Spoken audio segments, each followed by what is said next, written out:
Bonjour, j'espère que vous allez bien. 10e podcast, qui l'eût cru? Wouhou. Je rigole, mais en fait, je suis très contente que ça devienne quelque chose de régulier, un rendez-vous avec vous. Je crois que je fais à peu près tous les 15 jours, 3 semaines maintenant. Et j'aime bien ce petit rythme et c'est toujours un plaisir de revenir vous voir. Donc, si vous êtes habitué, recoucou à vous. J'espère que tout va bien pour vous. Et si vous êtes nouveau ou nouvelle par ici, moi, c'est Déborah. Je suis teinturière de laine de façon artisanale et je teins sous le nom Les Petites Potions que vous pouvez retrouver sur Instagram en particulier. Ah. Alors, je disais, donc j'espère que vous allez bien avec ce temps un petit peu bizarre là en ce moment. C'est vraiment le printemps. Je sais pas chez vous, hein, mais ici c'est n'importe quoi, littéralement. C'est-à-dire on alterne le t-shirt et le pull, mais vous pouvez être en pull le matin, t-shirt l'après-midi et mettre le manteau le soir, c'est un peu bizarre. Je risque de beaucoup avoir de rire nerveux, hein, parce que je suis dans une période un petit peu, comment dire, de gros stress, bon pour des choses personnelles, voilà, mais aussi parce que demain, donc samedi, c'est la vente des calendriers de cette année et c'est toujours pour moi un petit moment un peu stressant parce que je me demande toujours si j'ai choisi les bons thèmes, si ça va vous plaire, si surtout il n'y aura pas de couac sur le site. Normalement, je fais tout pour que tout marche, mais voilà, je croise très fort les doigts qu'il n'y a pas de souci à ce niveau-là. Et donc voilà, un petit peu stressée, mais quand même contente de venir vous parler un petit peu tricot par ici. Voilà, on laisse un petit peu les petites potions de côté le temps du podcast, et ici, c'est juste Déborah la tricoteuse. Voilà. Donc, comme je vais essayer de garder le format d'une trentaine de minutes qui semble vous convenir pas mal et qui me convient aussi à moi très bien, je vais essayer de pas trop perdre de temps parce que j'aimerais bon, déjà vous montrer ce que je porte, ensuite vous parler, vous répondre à une question qui est beaucoup revenue ces derniers temps en message et aussi sous les dernières vidéos. Vous montrer un petit peu où j'en suis dans mes tricots, dans mes projets, vous parler d'un petit coup de cœur, et enfin un gros coup de cœur, et vous parler du cal, dont je parlais déjà la dernière fois, mais le projet avance, voilà. Donc, dans un premier temps, ce que je porte, hop, on va lever les bras, comme ça vous voyez l'alternance de rayures. Oui, vous ne rêvez pas, j'ai mis un pull avec des rayures. Deuxième fiesta de la journée. C'est plutôt rare. Mais celui-là, en fait, j'aime bien le mettre parce qu'il a une valeur sentimentale, en fait. C'est-à-dire que c'est le Elanide de Audrey Borrego, d'Orient. Donc, ça recommence. Donc, Yarn Flex, voilà. Bah, voilà, sentimentale parce que elle a arrêté son activité de design de tricot et du coup j'aime bien reporter ses tricots comme ça, parce que c'est un sample qui a été fait par quelqu'un que j'apprécie beaucoup, coucou Stéphanie si tu passes par ici, et parce que sans surprise il y a du vert et du violet. Est-ce que je serais si transparente que ça? C'est mon pull de sirène à rayures, voilà.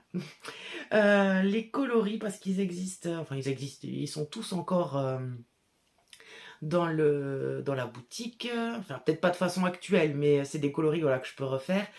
Le gris clair, c'est gris clair avec des reflets violets en fait. Si je dis pas de bêtises, c'est Ghost. Le vert ici, Insomnia. Ce gris là, c'est Apothecary, c'est un gris souris donc. Et le violet, j'ai un petit doute si c'est après minuit ou les perles de la vigne, mais voilà, c'est ça. C'est un des deux. Normalement, ce pull il se tricote en fingering, si je dis pas de bêtises. Et avec Stéphanie, on avait décidé de doubler du mohair. Donc en fait, il est tout en mohair doublé, ce qui fait que ça fait un pull assez léger quand même. Je veux dire, par là, il n'a pas la lourdeur d'un pull en déca, par exemple, à porter. Mais tout autant, il est doudou, il est très chaud. Et très agréable à porter. Et bon, à partir du moment où vous faites les rayures dans des couleurs que vous appréciez, et portable avec tout le temps. Voilà. Donc c'est mon petit pull doudou du jour. Voilà. Donc je disais oui, que dans un premier temps, je voulais répondre à une question qui est beaucoup revenue parce que si je la garde pour la fin, j'ai peur d'oublier. On m'a beaucoup demandé sous les dernières vidéos, j'ai aussi reçu des messages, il me semble que c'était des mails, à ce sujet, pour savoir... Je crois que j'ai du mohair qui m'a sauté dessus. Pour savoir si j'envisageais, dans un avenir assez proche en fait, de me déplacer en festival dans le nord de la France. Alors, concrètement, j'en ai très envie. Il y a un festival en particulier qui me fait très très très très envie, c'est le festival de Fil et Diode, donc qui est en Bretagne sur la fin de l'année. Bon, moi j'aime bien l'idée parce qu'il tombe pas loin de mon anniversaire, donc je me dis ça serait aussi l'occasion de faire mon anniversaire ailleurs, de découvrir une nouvelle région. Mais le fait que pour le moment je ne m'inscris pas sur ces festivals, en fait, c'est comment expliquer ça facilement? Pour globaliser, je vais dire que c'est la situation financière de mon entreprise. C'est-à-dire que pour le moment, en fait, faire un festival aussi loin, ça me demande une dépense d'un coup qui est un petit peu trop risquée sans savoir si je vais de façon, enfin on va parler facilement, mais comme ça sera plus facile à comprendre. C'est une grosse somme d'argent à sortir et où je n'ai aucune sécurité quant au fait que je m'y retrouve avec le festival, en fait, si vous voulez. Et alors dans le cadre d'une société pérenne ou d'une société qui peut, comment dire, répercuter certains frais, ça peut se faire. Moi, comme je suis pour le moment encore en statut d'auto-entrepreneur, c'est un calcul en fait à faire. Et je pense que c'est un tout petit peu trop tôt, mais par contre, c'est vraiment quelque chose que j'ai envie de faire dans le futur. Donc on croise les doigts pour que bientôt je puisse me déplacer un petit peu plus et venir vous voir dans le nord de la France. Donc je pense à la Bretagne en particulier, probablement la Belgique comme j'y ai des attaches aussi. Mais voilà, en tous les cas, c'est dans le coin de ma tête. Donc ne désespérez pas, vous allez finir par me voir débarquer quelque part. Voilà. Enfin, pour ça, après, voilà, je sais que c'est une question qui revient assez fréquemment. Je pense aussi qu'il n'y a pas de réponse universelle à cette question, en fait. C'est-à-dire que on a toute teinturière ou accessoiriste ou designeuse, peu importe. On a toutes des formes de société différentes, avec des façons de fonctionner différentes. Ce qui peut être évident pour l'une peut être complexe pour l'autre et inversement, en fait. Donc il n'y a pas vraiment de réponse universelle, mais voilà, moi c'est ce qui pour le moment me bloque pour aller plus loin parce que ça voudrait dire un déplacement beaucoup plus long, donc plus de nuits d'hôtel, beaucoup plus de frais de route. Voilà, c'est des petites choses à prendre en compte. Je sais que ça va finir par arriver, que ce soit possible. Donc c'est juste un petit peu de patience et croiser les doigts pour que ça continue comme ça et que ça puisse arriver le plus vite possible. Voilà. Donc ensuite, peut-être qu'on pourrait aller vers le nerf de la guerre et parler de tricot. Je suis vraiment désolée hein, si je parle un petit peu vite ou que voilà. C'est juste que j'essaye de tout condenser dans le laps de temps qui apparemment est plus pratique pour vous à regarder. Donc mes tricots. Je l'ai même pas pris avec moi. Donc vous vous doutez qu'il y a une petite mini catastrophe qui arrive.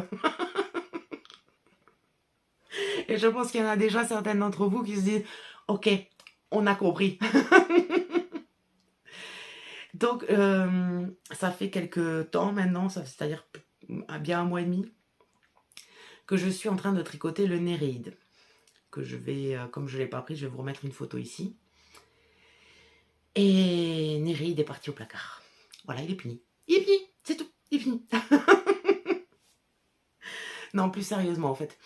J'avais fini la partie bas du corps. Je suis arrivée au moment où on sépare le devant du dos. J'ai fait tout un bon morceau du devant, hein, je dois être à peu près ici. Et j'ai commencé à faire donc la formation de l'encolure et des épaules. Et j'avais trouvé une forme de rythme en fait, c'est-à-dire que quand j'en avais un petit peu marre, je le mettais de côté, je tricotais mon autre pull et je revenais dessus ou j'alternais l'un et l'autre un jour sur deux. Enfin bref, j'avais trouvé une petite astuce comme ça pour que ça soit pas trop répétitif pour moi. Et je sais pas ce qui s'est passé quand j'ai commencé à faire le montage de l'encolure. Mes premiers rangs sont bons en fait. Et j'ai continué. Et puis arrivé en haut de la formation de l'épaule, je ne sais pas pourquoi je ne tombe plus juste. J'ai beau le regarder dans tous les sens, je vois pas où c'est que j'ai fait une erreur en fait. Et en y réfléchissant, je me suis rendu compte que attention, dans ce que je dis, qu'on soit bien clair, il n'y a pas de problème de patron en fait. C'est moi qui ai un problème avec la réalisation de ce patron-là. C'est-à-dire qu'il me demande une concentration tellement extrême que parce que, alors concentration extrême, pas parce qu'il est plus difficile qu'un autre, mais parce que c'est un type de tricot qui pour moi est moins évident. Alors que peut-être pour vous ça serait tout facile à faire, voilà. Et donc du coup il me demande une concentration extrême, et pour peu que je sois un petit peu fatiguée ou que, je sais pas, j'ai la tête ailleurs, je vais avoir tendance à faire une bêtise que je n'arrive pas à repérer de suite. Et quand je m'en rends compte, je vois le gros morceau à défaire, et comme je sais qu'il m'a déjà pris beaucoup de temps, en fait, ça me démotive complètement. Pour autant, c'est un patron que je tricote en duo avec ma très chère Virginie. Et coucou d'ailleurs, tu dois être par là quelque part. Et comme c'est un patron qu'on tricote toutes les deux en duo, pour le moment, je ne l'ai pas défait.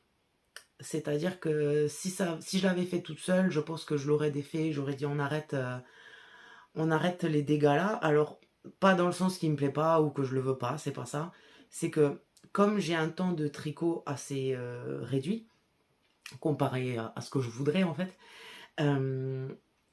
j'essaye de faire de chaque moment de tricot que ce soit vraiment un moment de plaisir pour moi et de détente. Donc si en fait je dois passer mon temps à être ultra concentrée et à être, comment dire, peut-être un peu déçue par ma séance de tricot parce qu'il faut que je redéfasse ou que je m'y retrouve plus, au final c'est pas du bon temps de loisir. Donc je préfère pour le moment le mettre de côté, et je verrai si j'ai envie de m'y remettre un peu plus tard, si je suis dans une période où peut-être j'ai la tête à être vraiment très très très concentrée. Et si c'est le cas, je m'y remettrai. Et si je vois que c'est vraiment pas possible, tant pis, je déduirai juste que c'était pas un projet fait pour moi. Et puis c'est tout. Donc, de fait, comme j'ai eu ces périodes où j'ai beaucoup alterné, et là donc ça fait 3 jours que je l'ai mis au placard, j'ai pu avancer, et là pour le coup je pense que si vous vous rappelez le dernier podcast, c'est une vraie avancée. J'ai pu avancer mon Arrow Sweater. Donc le Arrow Sweater, je ne sais pas si vous vous rappelez, je vais aussi remettre une photo pour que ça soit plus parlant pour vous. Le Arrow Sweater, c'est ce grand pull avec, enfin, je ne sais pas pourquoi je dis grand, c'est un pull, mais avec le très très très grand col en V en forme de flèche. Et c'est un tricot, clairement pour le moment, comme je suis désolée, j'ai les fils qui se sont coincés dans les bloqueurs d'aiguilles. Comme pour le moment, je n'ai pas attaqué encore, je ne suis pas arrivée à la partie du col qui est un tout petit peu plus technique. Là, je suis vraiment sur du jersey basique, aller-retour, tranquillou bilou. Et du coup, il avance. Et comme on est en aiguille numéro 5, même avec peu de temps de tricot, ça avance quand même beaucoup. Il me semble que la dernière fois que je vous l'ai montré, j'avais fait que le haut du dos et un demi devant, il me semble. Bien, j'ai fini l'autre demi devant, j'ai tout rejoint, et là je suis en train de faire les allers-retours pour continuer à former le V. Alors, le tout c'est que j'arrive à le tenir pour que, on va tenir peut-être un seul côté, comme ça je pourrais bien le tenir. Vous voyez, on est vraiment en train de construire ce grand V. Parce qu'avec les bloqueurs et tous les fils... Ah si, ça se voit bien. Voilà. Si je dis pas de bêtises, attendez, j'ai mis mes petits marqueurs pour coter les répétitions. 1, 2, 3, 4, 5. 1, 2, 3, 4, 5, 6. Voilà. 6, si je dis pas de bêtises, il y a 12 répétitions, il me semble, à faire. Pour encore continuer à creuser ce V, donc. Et ensuite, je pourrais le joindre tout en rond, parce qu'il y a une petite partie qui se tricote en rond avant les côtes. Et donc après, aller créer ce très grand V qui m'intéresse beaucoup d'un point de vue technique et qui va donner toute la dimension en fait à cet ouvrage. Par contre, j'ai un peu de mal à vous montrer la vraie couleur. Parce que ce violet, si vous vous rappelez, donc c'est un violet que j'ai créé en mélangeant 2 recettes de violet que j'adore. Donc voilà, c'est ma couleur préférée, clairement le violet. Mais là, j'aimais bien les deux, j'arrivais pas à me décider. Du coup, j'ai mélangé les 2 recettes pour arriver à celui-ci. Et en fait, ce qui est très intéressant, et je m'en rends compte en le tricotant, c'est que il a vraiment pris les 2 aspects de ces 2 coloris mélangés. Selon la lumière, il vire plus vers l'un. Ouais, vous le voyez bien là. Vous voyez, la partie qui est ici n'a pas la même couleur que la partie qui est ici. Et en fait, c'est juste la lumière qui lui donne cet effet-là. Et bref, je me régale. Et la bonne nouvelle, c'est que ce violet, je vais bientôt le faire pour la boutique. Voilà, parce que je sais qu'il y a plusieurs personnes qui m'ont dit oui, mais le violet de ta vidéo, il est sympa quand même, on aimerait bien l'avoir nous aussi. Donc je m'y attelle et j'espère que la prochaine fois que je vous le montrerai, j'aurai commencé à créer le V pour que donc je vous dise si techniquement ça va, c'est quelque chose de sympa et de fun à faire. Mais en tous les cas, j'ai vraiment très très envie de l'objet fini. Ça, c'est une certitude. Et du coup, comme voilà, après pas la mésaventure, mais bon, le petit passage moins cool avec le Néréide, je me suis dit, bon ok, c'est bien, j'ai un projet en Jersey, mais c'est quand même des grands rangs. Il y a plus de 250 mailles, je crois, par rang. Bon, on est loin d'un très grand accord, mais quand même, voilà, c'est un rang qui nécessite un minimum de temps. Je me suis dit, ah ben j'aimerais bien quand même avoir un autre projet, ne serait-ce que pour alterner. Et voilà, bon, on me refera pas, moi et le jacquard. Si je vis trop longtemps sans jacquard, ça va pas. Je me sens pas bien. Donc du coup, j'ai réfléchi un petit peu, je me suis dit, ah, ben, qu'est-ce que je pourrais faire avec du jacquard? Bon, en fait, ça m'a pris 3 secondes de trouver l'idée. C'est-à-dire que je vous avais présenté le livre de Lysandre Ourdin sur son livre de chaussettes, donc où il y a une chaussette par mois. Et il y a un modèle que je vous avais présenté en particulier, qui était relié au mois de mai, qui s'appelle les chaussettes pantoufles. Et j'adore le motif de cette chaussette. Donc je me suis dit, bah allez, bingo, on est au mois de mai, je fais cette chaussette. Et je vais chercher un combo. Donc du coup, vous allez avoir une petite exclue. C'est-à-dire que je vais vous montrer un coloris qui sera disponible à partir du 1er juin dans une mini collection qui va s'appeler la collection Voyage. Et donc il y a un des coloris, voilà, il fait partie de cette collection. Je les éteins cette semaine, donc celui-là, bah, vous allez le découvrir en avant-première grâce à cette envie de chaussette. Hop, hop, hop, on cache, on garde un peu la surprise. Donc les chaussettes pantoufles, je vous mets une petite photo ici aussi. Donc ces chaussettes en jacquard qui normalement se tricotent avec un talon après cou. Alors moi par contre je vais faire un talon en rang raccourci parce que comme j'ai le coup de pied un petit peu fort, le talon après cou ça me réussit pas très bien. Alors le talon à rang raccourci c'est pas non plus l'idéal pour moi. Normalement je suis mieux avec un talon avec un gousset. Mais bon là comme il y a du jacquard sur tout le pied c'est plus facile de faire un talon à rang raccourci. Je pense que je vais utiliser le Fish Lips, il me semble qu'il s'appelle. Je l'ai fait 2-3 fois et je l'aime bien. Et normalement, comme je ne sais pas si vous vous rappelez, en début d'année, je faisais pas mal de tests au niveau des chaussettes pour trouver ce qui m'allait bien. Normalement, c'est bon, j'ai trouvé. Donc, ben, réponse au prochain épisode avec le début des chaussettes. Mais normalement, tout devrait bien se passer. Là, je suis au point. Donc, pour la couleur de fond, je vais utiliser celui-ci qui est un tout petit peu trop intense à la caméra. Non, alors là, il est trop bleu. En fait, c'est un vert d'eau, mais qui tire vraiment plus vers le vert que sur le bleu. Et il est un tout petit peu trop intense de ce que vous voyez. Mais bah, de toute façon, quand j'aurai commencé, je ferai des photos et vous le verrez mieux. Du coup, j'espère que pour l'autre couleur, ça ira. Donc Galapagos, pour le moment, je crois qu'il a été vu qu'en festival, parce que j'en avais quelques écheveaux dans la boutique, mais qui sont partis. Donc, ouais, je crois qu'il n'y a qu'en festival que vous l'avez vraiment vu pour le moment. Et l'autre coloris, donc, non, je lui ai pas encore trouvé le nom. Voilà, j'hésite entre plusieurs choses, donc je vais pas lui donner de nom officiel pour le moment. Mais c'est un... Allez, je vous le décris avant de vous le montrer. C'est, on va dire, un vert varié, où il y a des légères traces teal, des légères traces qui tirent un tout petit peu plus vers le jaune. Ça me fait vraiment penser beaucoup au reflet des plumes du pan. Donc ça ira très bien pour ce modèle. Ah, il est pas mal. Il ressort plutôt très bien. Voilà. Et j'ai vraiment, vraiment, vraiment hâte. Si je l'approche un peu. Alors, il est mieux ici. Voilà. Mais j'ai vraiment très, très hâte de monter ce début de chaussette. Et de vous les montrer. Vraiment, vraiment. Là, c'est un truc, ça me fait très, très, très envie. Et je pense même que demain, dès que le gros rush des calendriers sera passé, je monte ma chaussette. Voilà, je monte ma chaussette. Voilà ce qu'il en est de mes encours. J'espère que... Voilà. Je suis rentrée dans un process où j'essaye de vraiment écouter mon ressenti par rapport à ce que je fais pour que tout reste vraiment un plaisir. D'autant que j'ai tendance aussi à raccrocher des souvenirs à mes tricots. Donc en fait, j'aime bien quand tout reste vraiment un bon moment. Voilà. Oui, donc maintenant, je voulais vous parler de mon coup de cœur. Et après, je vous parle du cal, promis. Ce coup de cœur, c'est... comment dire ça? Vous voyez, quand je vous présente un coup de cœur, c'est que j'aime bien un patron, j'aime bien une construction, je trouve quelque chose d'intéressant. Là, celui-là, il y a ça, mais il y a aussi le vraiment coup de cœur prend tout son sens. C'est vraiment le cœur qui a parlé, quoi. C'est donc le patron, c'est le Nendo d'Océane LM. Je vous mets une petite photo ici, vous aurez tous les liens en bas de la vidéo comme d'habitude.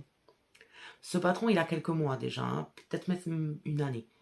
Mais quand je l'ai vu, j'ai fait mais waouh! Je suis restée scotchée en fait, mais vraiment scotchée. Et quand je l'ai vu, je me suis aussi fait mon combo dans la tête. Par contre, je me suis jamais lancée. Bon, parce que j'avais d'autres choses en cours à ce moment-là. Et parce que c'est un assemblage de techniques assez particulières. Il y a un mélange, si je ne dis pas de bêtises, de double knitting. Donc on tricote les deux faces en même temps.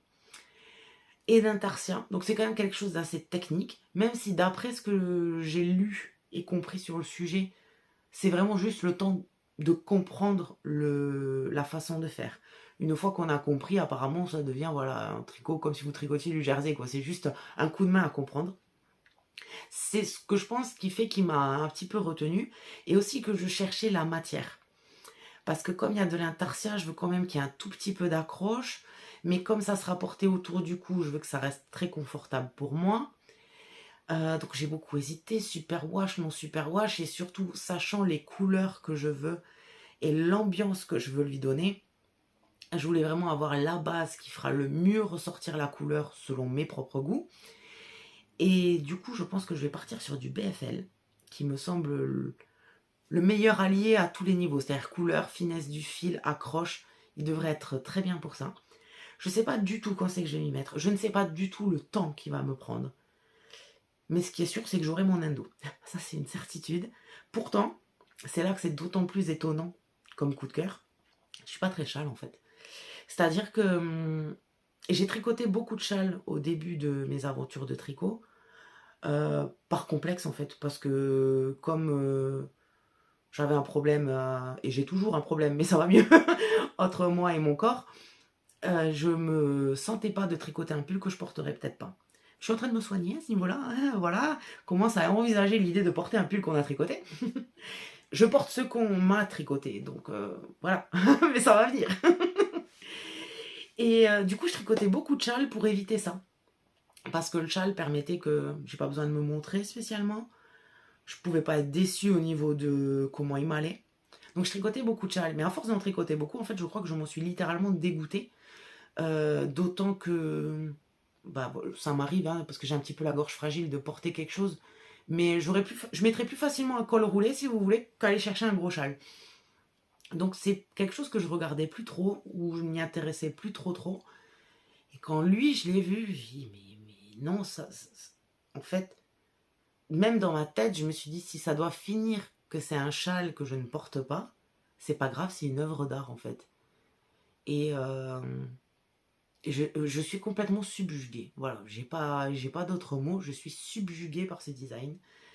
Et voilà, faut vraiment que je me penche, faut que je me mette le patron sur la tablette, parce que sur le patron, il y a quand même pas mal de photos des techniques. Il faut vraiment que je me le grossisse pour essayer de l'appréhender déjà mentalement avant de m'y mettre. Mais vraiment, vraiment, si vous avez un châle à tricoter et que vous voulez le châle qui fait waouh, voilà, c'est lui. Et du coup, je l'aime tellement en fait que j'aurais pu vous parler d'autres coups de cœur. Mais non, en fait, je suis obligée de le laisser tout seul. Il est trop particulier pour que je parle d'un autre en même temps. Voilà. Et enfin, donc du coup, j'aurais beaucoup dit du coup aujourd'hui. C'est le stress, ça, souvent, ça me fait... j'ai tendance à avoir des répétitions verbales. Donc du coup, oui, mettons-en un de plus. Le cal. Donc la dernière fois, je vous parlais que je voulais organiser un call cet été parce que c'est une période où moi je tricote un petit peu moins et j'ai besoin de motivation.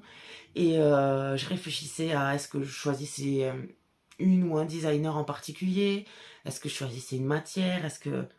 Puis à force d'y réfléchir, en fait, je me suis trouvé une idée. C'est-à-dire que il y a des personnes qui aiment tricoter de saison. C'est-à-dire on est en été, elles vont tricoter des choses d'été. Il y a des personnes qui préfèrent anticiper. C'est-à-dire on est en été, elles vont tricoter pour l'automne pour pouvoir les porter de suite. Et il y a des gens dont moi j'estime faire partie, on tricote un peu ce qu'on a envie quand on a envie. Et je me suis dit, il y a quand même un moyen de mixer tout ça. Et si je mélange été et automne, à quoi j'arrive? Et là je me suis dit, ok, été, automne, Halloween. Moi j'ai des projets de tricot d'Halloween parce que je rêve d'avoir un pull d'Halloween depuis des années. Et pour différentes raisons, ça s'est jamais fait. Et là je me suis dit, cette année je l'aurai. Mais il faut que j'anticipe parce que je connais mon rythme de tricot. Je sais que pour avoir mon pull le 31 octobre, il faut au moins qu'il soit lancé le 1er septembre. Pour être sûr. Voilà. Donc, du coup, j'ai réfléchi à tout ça. Et j'ai fait la jonction entre les deux.